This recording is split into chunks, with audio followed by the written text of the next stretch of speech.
भादो का जो महीना होता है, श्रावण के बाद जो भादो लगता है और भादो का जो महीना होता है, इस सावन के बाद में जो भादो का महीना आता है, भादो का जो महीना होता है, ये पूरा भगवान देवादिदेव महादेव के पूरे परिवार के लिए रहता है। पूरा भादो का महीना भगवान शंकर के पूरे परिवार के लिए यह भादो का महीना रहता है। आप देखिए, सावन में अपन दर्शन करते हैं, श्रावण महीने में अपन एक लोटा जल देवादिदेव महादेव को समर्पित करते हैं, सावन के महीने में अपन भगवान शंकर की स्तुति करते हैं, सावन के महीने में अपन भगवान शिव की आराधना करते हैं, भगवान शंकर की अर्चना करते हैं, और भादो के महीने में माँ पार्वती जी की आराधना करते हैं। भादो के महीने में हम माँ पार्वती की आराधना कर रहे हैं, भगवान श्री गणेश जी महाराज की आराधना कर रहे हैं। तो सावन का महीना शिव जी का तो है, पर भादो का जो महीना है वो भगवान शंकर के पूरे परिवार का, पूरे परिवार का। शिव जी का संपूर्ण परिवार, भगवान देवादिदेव महादेव का पूरा परिवार भादो के महीने में पूजा जाता है। भादो के महीने में स्वयं भगवान नारायण, माता पार्वती जी जब 6 वर्ष की अवस्था में हैं और वन में अपनी सखियों के साथ में तब साधना करने के लिए जब विराजमान होती हैं, तब करते करते करते करते करते करते जब उन्हें शिव का दीदार नहीं होता, शंकर का दर्शन नहीं होता, तब माता पार्वती, भगवान नारायण स्वयं आकर पार्थिव लिंग के पूजन का वर्णन करते हैं, ताकि मोती का, पारद का, स्फटिक का, माणिक का, पोखराज का, सोने का, चांदी का, हीरे का, पीतल का, तांबे का, लकड़ी का, मिट्टी का, बालू रेत का, पाषाण का, सबके शिवलिंग बनते हैं। सबका शिवलिंग का निर्माण होता है और सभी शिवलिंग की पूजन भी होती है। सारे भगवान शंकर के शिवलिंग की आराधना भी होती है, भगवान शंकर के शिवलिंग की पूजन भी होती है। और ऐसा कोई शिवलिंग नहीं जिसका बल कम हो। कितना सुंदर एक बात कही गई है कि भीम ने युधिष्ठिर और अर्जुन का संकल्प पूरा करने के लिए लकड़ी, एक वृक्ष को काट दिया था और नीचे की जड़ को ऐसा गोल बना दिया था शिवलिंग की आकृति का। और शिवलिंग की आकृति का गोल बनाकर भीम और अर्जुन से कह दिया कि तुम्हारा नियम है ना रोज जल चढ़ाकर भोजन करने का, ये देखो ये शिवलिंग है, पूजन करो और जल चढ़ाओ और भोजन करो। अब उन्होंने जल चढ़ाया और जल चढ़ाकर उन्होंने भोजन करा। जैसे ही भोजन करा तो भीम ठाका लगाकर हंसे।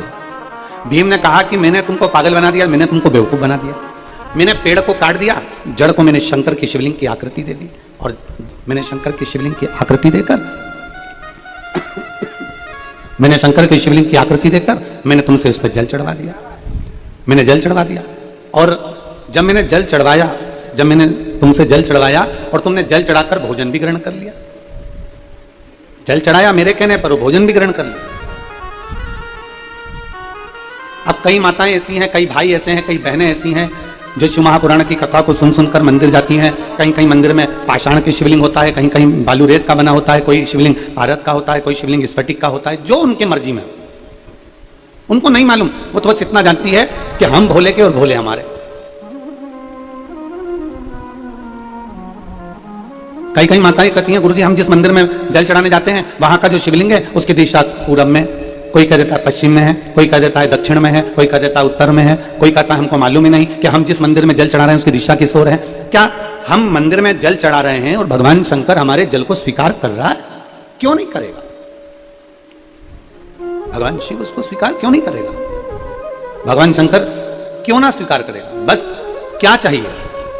भगवान शंकर ये नहीं देखता कि तुम भगवान शिव को क्या दे रहे हो। मेरे ओघड़दानी, मेरे शंकर भगवान तो कहते हैं कि निर्मल मन सो मोहि पावा, मोहि छल छिद्र कपट ना भावा। तुम दिल से, हृदय से मुझे जो चढ़ा रहे हो मैंने उसको स्वीकार करा। ताकि उसने अपने मुख में जल भर लिया था क्योंकि उसके पास में पात्र नहीं था। उसने अपने हाथ में थोड़ा सा मांस ले लिया, कोई जीव को मार दिया, उसका मांस हाथ में लेकर भगवान के पास पहुंच गया। वो नहीं जानता था, थोड़े से बेलपत्र की जगह पर उसने पत्तियां तोड़ ली और भगवान के मंदिर पहुंच गया। तो क्या शिव नहीं मिले? शिव महापुराण में कड़प का चरित्र आता है, उस भील का चरित्र आता है, कड़प का चरित्र आता है, और भगवान की कथा कहती है कि कड़प के लिए भगवान स्वयं सम्मुख में प्रकट हो गए, क्योंकि उसकी भक्ति इतनी प्रबल हो गई थी कि उसने अपना एक नेत्र निकालकर भगवान शंकर के शिवलिंग को दे दिया। उसकी इतनी भक्ति प्रबल हो गई थी। जब व्यक्ति का विश्वास, जब व्यक्ति की दृढ़ता, जब व्यक्ति का भरोसा पक्का होता है तो शंकर उसे स्वीकार करते ही हैं। शनिवार के दिन जो पीपल के वृक्ष में सरसों के तेल का दीप लगाता है उसको शनि कभी परेशान नहीं करता। एक बात हमेशा ध्यान रखिएगा, मान लो अगर कोई भारी रोग ऐसा शनि महाराज के कारण हो गया हो, अच्छे काम करते करते उल्टे हो रहे हैं, होते हैं किसी किसी के साथ में, विपरीत परिस्थितियां आ जाती है, अच्छा करने जाओ बुरा हो जाता है, अच्छा कर्म करने जाओ बुरा हो जाता है। तो पीपल के वृक्ष की जो छाल होती है, छाल देखिए, पीपल के वृक्ष में जो छाल लगी होती है, उस छाल को घिसकर चंदन बनाकर भगवान शंकर का स्नान कराकर, अभिषेक कराकर, पूजन कराकर, पूजन कराने के बाद में पिपलेश्वर महादेव का नाम लेकर, कौन से महादेव?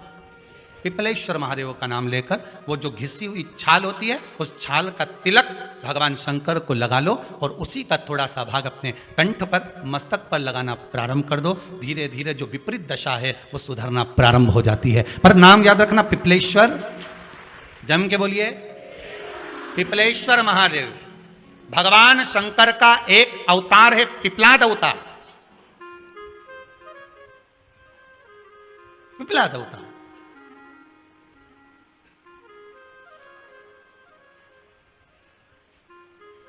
जब दधीचि ऋषि की अस्थियां चली गई, उनकी धर्मपत्नी सुवाच ने देखा मेरे पति को मार दिया गया, मेरे पति की अस्थियां ले गए राक्षसों का संहार करने के लिए, उनकी अस्थियां लेकर चले गए, मेरा पति चले गया। सुवाच गर्व से थी, मरना चाहती थी, प्राण छोड़ना चाहती थी। शिव जी ने देखा ये तो अग्नि के ऊपर चढ़कर अपनी देह त्याग रही। शंकर भगवान ने आकर कहा रुक जा सुवाच, रुको, तुम्हारे गर्भ में बच्चा है, तुम्हारे गर्भ में बच्चा है, वो बच्चा मर जाएगा।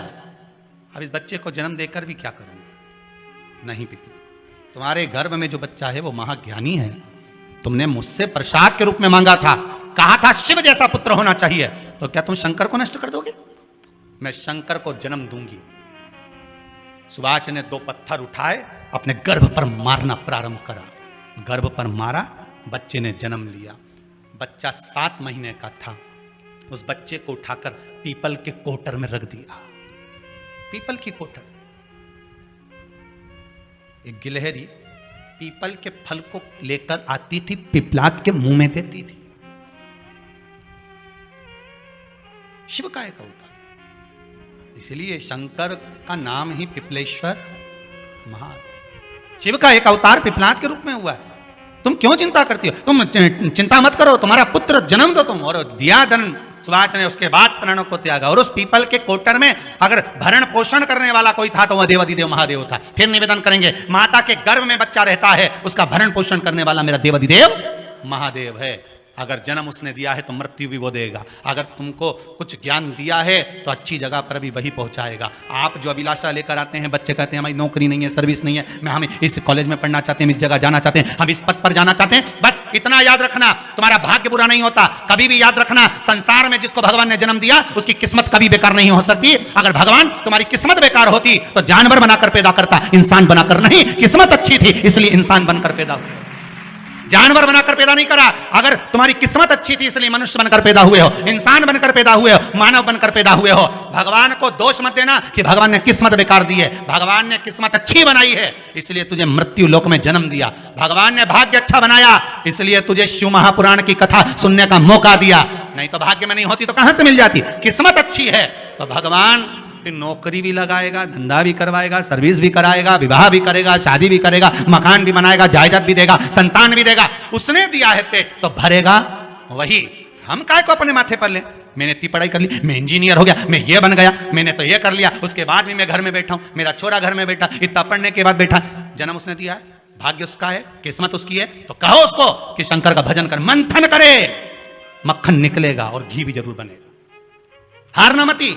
जब तेरे 3.5 करोड़ बार गिनती मत करना, गिनती वो करेगा। तू भज, तू कुबेरेश्वर का स्मरण कर, तू महाकाल का स्मरण कर, तू काशी विश्वनाथ का स्मरण कर, तू महाकाल राजा का स्मरण करके तो देख। शिव का भजन कर, 1 लोटा पानी ले जाकर रोज चढ़ा शंकर जी के मंदिर में जा। शिव से भजन करने में क्या देरी? नहीं जा सकता शिव मंदिर में जाने में? बच्चों को अगर शर्म आती हो तो बेलपत्री के पेड़ के नीचे पानी चढ़ाया, वो भी नहीं कर सकता तो पीपल के पेड़ के नीचे चढ़ाया, वो भी नहीं कर सकता तो आंवले के पेड़ के नीचे चढ़ाया। पर कहीं जुड़ तो सरी, एक बार साध तो सरी, पकड़ने का प्रयास तो करो परमात्मा। तुम भगवान को एक बार पकड़ लो फिर परमात्मा नहीं छोड़ता। कन्या को प्रकट करा आवाज देकर, माता पार्वती जी ने आवाज लगाई, कन्या को प्रकट करा। जैसे ही वो अशोक के वृक्ष से कन्या बाहर निकल कर आई, माता पार्वती के एकांत को समाप्त करने के लिए वो कन्या अशोक के वृक्ष से प्रकटी, इसलिए उसका नाम जम के बोलिए अशोक सुंदरी हो गई। शिव महापुराण की कथा कहती है ये अशोक सुंदरी कोई साधारण नहीं है, अशोक सुंदरी का चरित्र कोई साधारण नहीं है। अशोक सुंदरी की कथा का अगर हम स्मरण करें, कुमारी अवस्था के अंतर्गत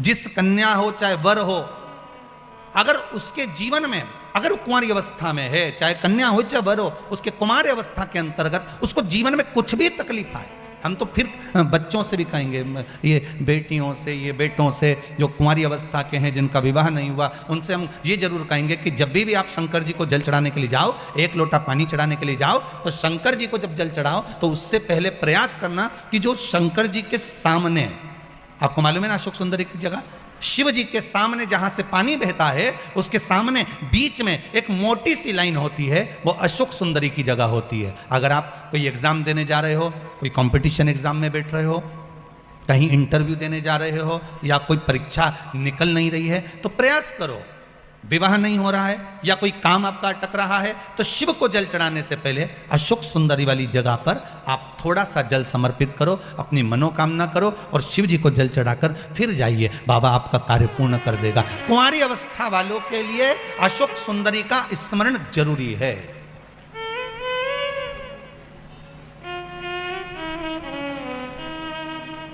जाते हो आप लोग मंदिर? घर से जल ले जाते हो कि मंदिर का जल भर कर चढ़ा देते हो? जम के तो बोलो जरा, घर से पक्का? सही है, फिर मतलब धीरे धीरे तुम सुधर गए, ये तो पक्का हो गया। और होना चाहिए, या तो सुधर जाओ नहीं तो सिधर जाओ, सीधी सीधी बात हो, थोड़ा थोड़ा तो सुधरो रे। इतनी कथा हो रही है, इतनी कथा इतनी कथा इतनी कथा, जहां देखो कथा ही कथा कथा ही कथा, तो कथा में से कुछ तो ग्रहण करो, नहीं तो मालूम पड़े यहां से सुनी, यहां से निकाल दी, बची कुची थी तो कपड़ा में से झटकार दी, घर पहुंचे घर वालों ने पूछा क्या लेके आई, पूरी सब्जी, ये लो तुरंत। थोड़ा सा ग्रहण करिए अपने जीवन में, थोड़ा सा उतारने का प्रयास करिए अपने जीवन में, थोड़ा सा उतारने का। गर्भाशय में गांठ हो गई, डॉक्टर को दिखाया, गर्भाशय में बच्चा दानी के अंतर्गत गांठ पड़ गई, गर्भाशय में गांठ पड़ गई, बड़ी तकलीफ की जिंदगी जी रही है, डॉक्टर कह रहा है ऑपरेशन करवाओ, डॉक्टर कह रहा है ऑपरेशन करवाना पड़ेगा। एक बार मेरे भोलेनाथ पर जल चढ़ाना प्रारंभ करो, एक चावल का दाना अशोक सुंदरी की, अशोक सुंदरी की जगह मालूम है ना सबको? अरे बोलो अशोक सुंदरी,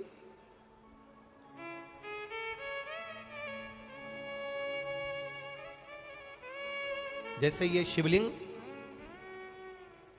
ये जलाधारी गोल माता पार्वती जी का हस्त कमल, यहां से जो जल बहता है, इधर गणेश जी का सीधे हाथ पर स्थान, इधर कार्तिकेय जी का स्थान, बीच में मोटी सी एक लाइन होती है शिवलिंग के सामने, वो अशोक सुंदरी का स्थान। कई बार वहां सांप बना होता है, कई बार अशोक सुंदरी का स्थान बना होता है। ये शिवलिंग, पार्वती जी का हस्त कमल, गणेश जी का स्थान, षडानंद कार्तिकेय जी का स्थान, बीच में अशोक सुंदरी का स्थान, ऊपर से जो बूंद बूंद पानी गिर रहा है वो शंकर भगवान की 5 लड़कियां, जया, विषहरा, शामरीबारी, दौतली और देव, ये शंकर जी की 5 बेटियां ऊपर से जल गिरा रही। तो अशोक सुंदरी वाली जो स्थान होता है, जब आपके गर्भाशय में या शरीर में पुरुष हो स्त्री हो, जिसके पूरे शरीर में कहीं पर भी गांठ पड़ गई हो और गल ना रही हो, एक चावल का दाना अशोक सुंदरी वाली जगह पर चढ़ाना प्रारंभ करो, शिव जी पे जल चढ़ाना प्रारंभ करो, उस जल का आचमन करना प्रारंभ करिए। आप 3 महीना 4 महीना 5 महीना करते रहो, उसके बाद जांच जरूर करवाना हॉस्पिटल में जाकर कि गांठ गली कि ना गली। पर विश्वास रख, भरोसो दृढ़ इन चरणन करो, श्री वल्लभ नक चंद्र छटाबिन सब जग माही अंधेरो। भरोसा मूर्ण होना चाहिए, भरोसा मूल हो। हमारा अगर विश्वास नहीं है तो फिर भगवान भी नहीं है। मानो तो मैं गंगा मां हूं, ना मानो तो बहता पानी। आपका अगर भरोसा कहता है कि मैंने जल चढ़ाया और मेरा महादेव सुनेगा, आपने सोच लिया कि मेरा महादेव सुनेगा, तो महादेव सुनेगा। और आपने अंदाजा लगा, कई लड़कियां जब शादी करती हैं तो पहले से गलत सोच बना कर आती हैं कि सास तो डेंजर होती है। कईयों के मन में भाव आता है सास बुरी होती है, सास अपशब्द कहती है, सास गाली देती है। कई लोगों से सुना, जिससे मिलो उसकी सास ऐसी हो गई, कोई ना कहा हमारी सास ऐसी थी। लड़कियों ने अपनी चित्तवृत्ति में भर लिया कि सास बुरी होती है। जब चित्तवृत्ति में भर लिया कि सास बुरी होती है, तो वो कितने भी अच्छे घर में चली जाए उसको सास बुरी ही लगेगी, ये निश्चित है।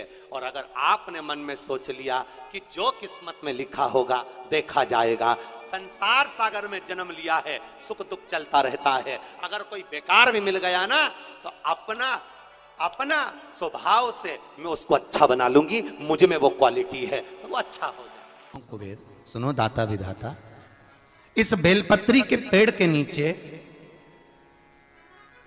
तुम्हारा रात्रि को शाम को 6 बजे से लेकर रात्रि को 8 बजे तक तुम्हारा निवास होगा।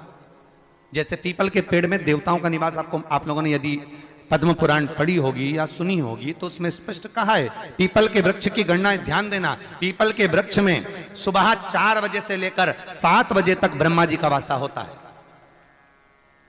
पीपल के वृक्ष में सुबह 7 बजे तक ब्रह्मा जी का वासा, 7 बजे से लेकर 10:30 बजे तक पीपल के वृक्ष में भगवान विष्णु का वासा होता है। कितनी बजे तक? 10:30। 10:30 से लेकर 11:30 12 बजे तक पीपल के वृक्ष में पितरों का वासा होता है। इसलिए हमारे यहां पितरों को श्राद्ध पक्ष में जो भोजन कराया जाता है वो 10:30 से 12 के बीच में कराया जाता है।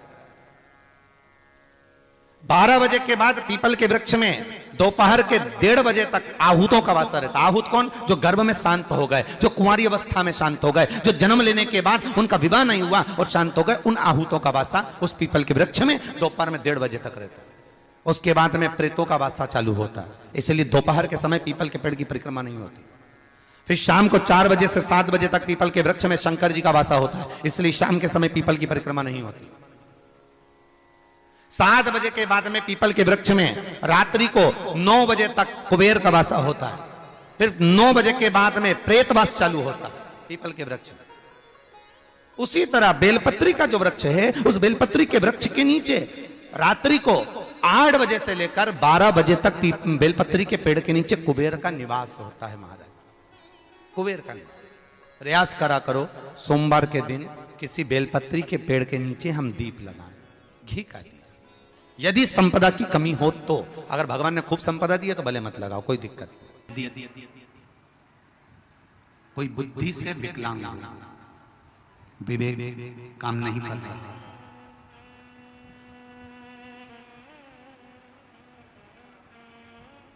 अगर विवेक काम ना कर रहा हो, माइंड से कोई कमजोर हो, तो जब स्वधा के नाम से आप शंकर भगवान को जल समर्पित करें,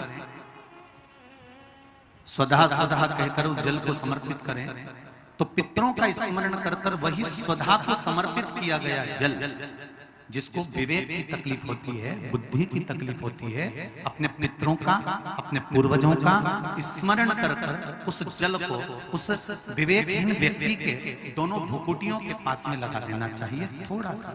जैसे एक पत्र में आया है,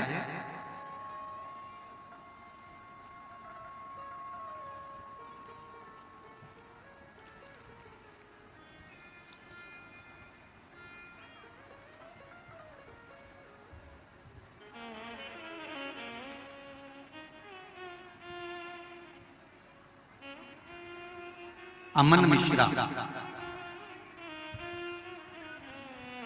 24 घंटे यहां पर सेवा दे रहे हैं। कहीं हैं अमन मिश्रा? आप ही हैं? एक बार दोनों हाथ लगा दे। श्री शिवाय नमस्ते।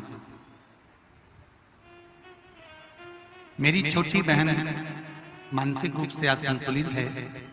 विज्ञान की सहायता से हर वह कदम उठाया गया जो उठाना चाहिए, सारे चिकित्सकों को दिखाया गया, सारी दवाइयां कराई गई, पर कोई लाभ नहीं मिला।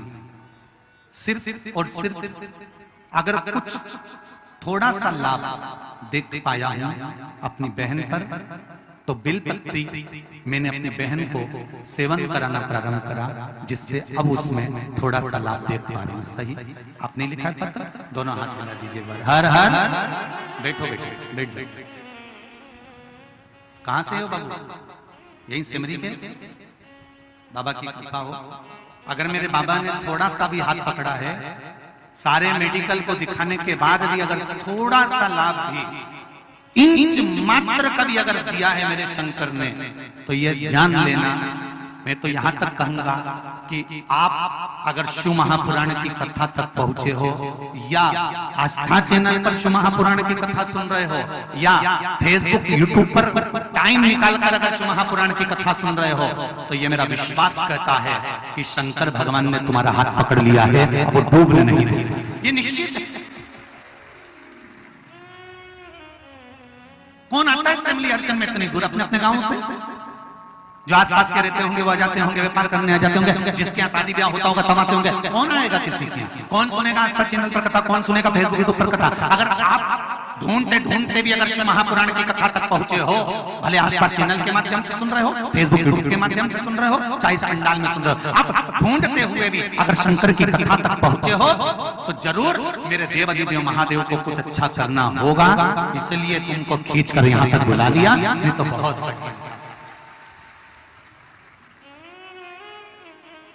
कहीं मेरे देवाधिदेव महादेव को करना होगा। इंच मात्र भी अगर थोड़ा सा भी उसने हाथ पकड़ा है, तो वो कृपा जरूर करेगा, वो जरूर कृपा।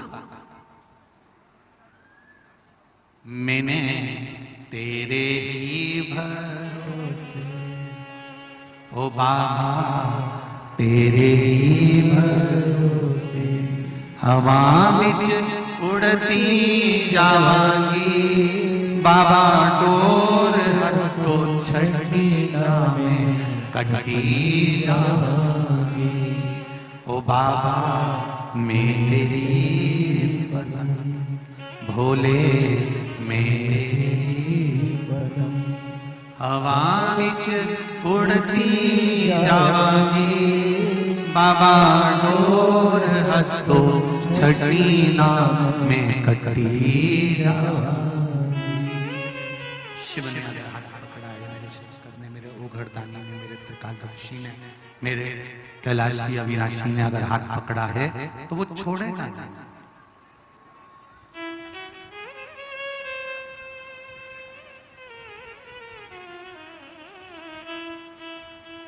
एकादशी के दिन अगर जल चढ़ाने जाओ तो 3 बार मुख से बोलिएगा। फिर से बोलो एक बार, स्वधा स्वधा स्वधा।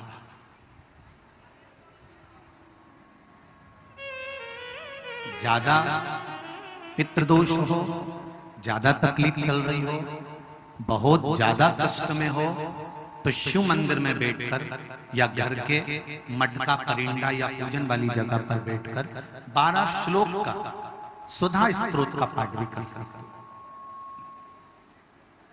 ये पार्वती जी की नानी जी सुधा,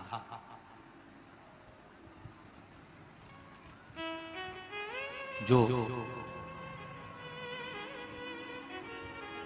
भगवान शिव का अभिषेक करना, पूजन करना, अर्चना करना, मंत्र जाप करना, स्मरण करना, नित्य प्रति शिव पूजन में डूबी रहना, इनका एक एक काम था।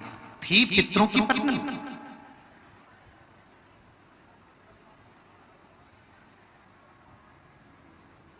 हैं पितरों की पत्नी,